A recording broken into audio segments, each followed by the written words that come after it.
Tokyo, quartier de Shibuya. Des néons qui scintillent, des écrans géants qui diffusent en permanence des clips vidéo. À première vue, le Japon a retrouvé son insouciance d'avant le 11 mars 2011. Mais il ne faut pas se fier aux apparences.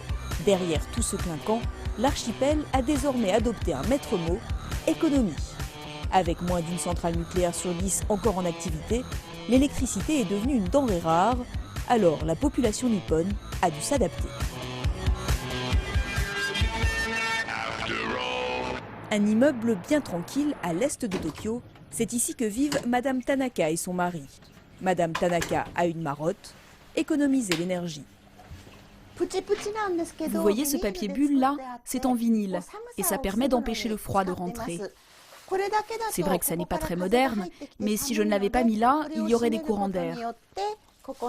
Ça nous protège bien. La chasse au courant d'air et la chasse au gaspillage d'électricité, Madame Tanaka a repensé son quotidien. En général, je fais chauffer une bouilloire le matin. Et puis ensuite, je verse l'eau chaude dans ce thermos, comme ça je ne consomme pas du tout d'électricité. Faire chauffer de l'eau sur un feu, ça faisait des années qu'on n'avait pas vu ça au Japon. Mais une bouilloire électrique, ça consomme beaucoup d'électricité, alors Madame Tanaka est prête à sacrifier un peu de son confort.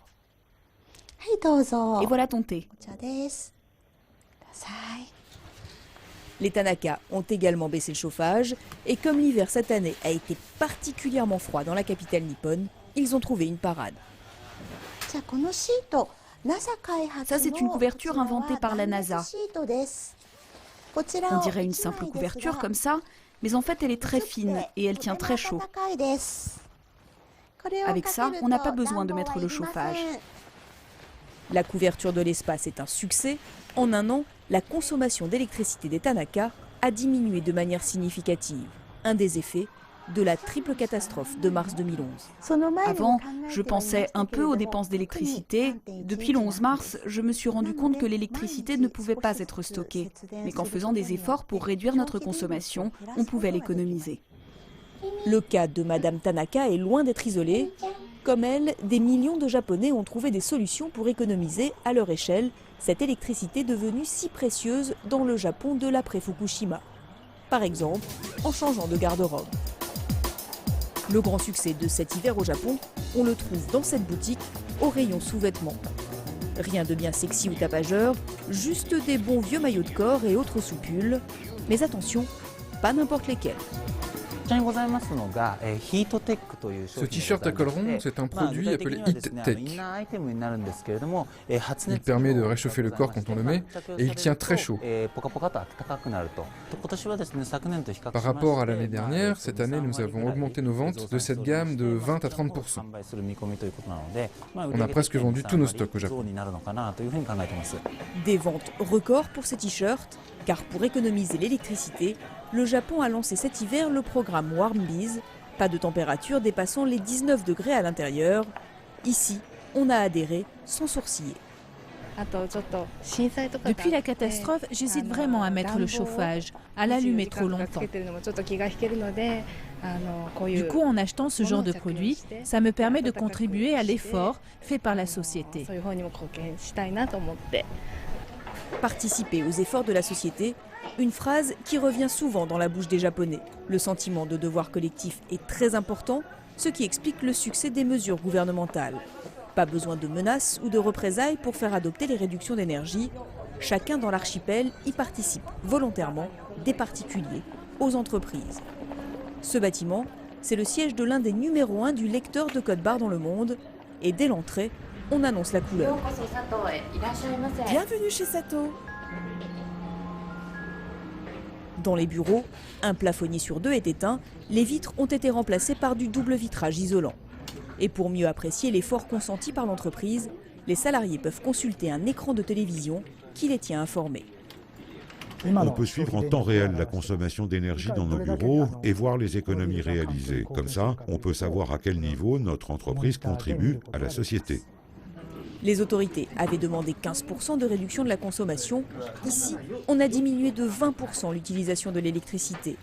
Une grande fierté pour les dirigeants. La notion d'économie a pris racine dans nos consciences. Ce que nous faisons, c'est que nous éteignons les lumières inutiles et nous avons changé l'emploi du temps des salariés. Ils travaillent le matin plutôt que le soir et ils font volontiers cet effort. Des efforts réalisés à l'échelle de tout le Japon et ça paye. L'archipel n'a pas connu le blackout qu'il redoutait tant. En moins d'1 an, c'est toute la consommation électrique du Japon qui a baissé de 15%, un exploit qui fait même dire à certains que le nucléaire n'est plus nécessaire à la survie du pays. Si la société japonaise fait les efforts nécessaires pour continuer à économiser l'électricité, alors il n'y aura pas de problème. Désormais, seuls 3% de notre électricité provient du nucléaire, au lieu de 30%. Et on a réussi à compenser la moitié de la perte d'énergie rien qu'en faisant des économies. 80% des Japonais se disent désormais opposés au nucléaire, et tant pis si cela veut dire moins d'électricité. Certains ont d'ailleurs déjà trouvé des solutions radicales pour économiser l'énergie. Au bord d'un petit lac du centre de l'archipel se niche un atelier pas comme les autres, l'atelier non électrique du professeur Fujimura. Entrez, je vais vous faire un café. Sous des airs bienveillants de grand-père échappé d'un dessin animé de Miyazaki, le professeur Fujimura cache une âme de géo-trouve-tout. Son obsession, apprendre à se passer de l'électricité au quotidien. Et ça commence par les tâches les plus simples, comme faire une tasse de café. En guise de torréfacteur, un appareil de son invention, le processus est un peu long, mais garanti sans effort. Non, ce n'est pas fatigant. Vous savez, les Japonaises ont le poignet très souple. J'ai inventé cet appareil pour que les mères japonaises ne se fatiguent pas en faisant ce geste.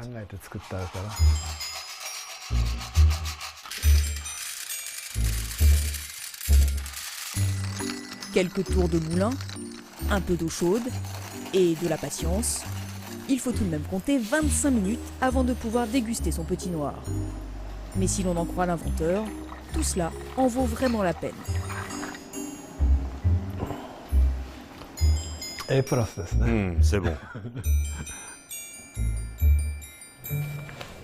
Des objets comme celui-là, le professeur Fujimura en a à revendre dans son atelier, avec tous le même principe, pas d'électricité. Là, vous avez un déshumidificateur non électrique. Cette machine peut absorber 1,5 litre d'humidité. Et ça, là, c'est un frigo qui fonctionne sans électricité. C'est un appareil que n'importe quelle mère de famille peut fabriquer elle-même, chez elle.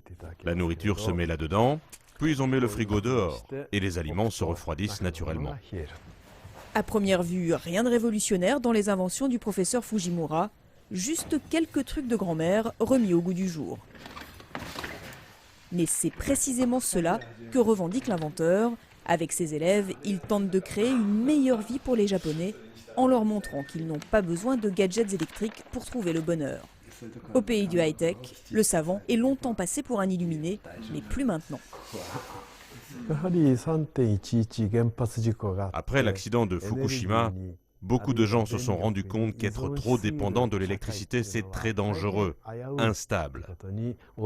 Beaucoup de monde s'est ainsi intéressé au non-électrique, à tout ce qui permet de ne pas trop utiliser d'électricité.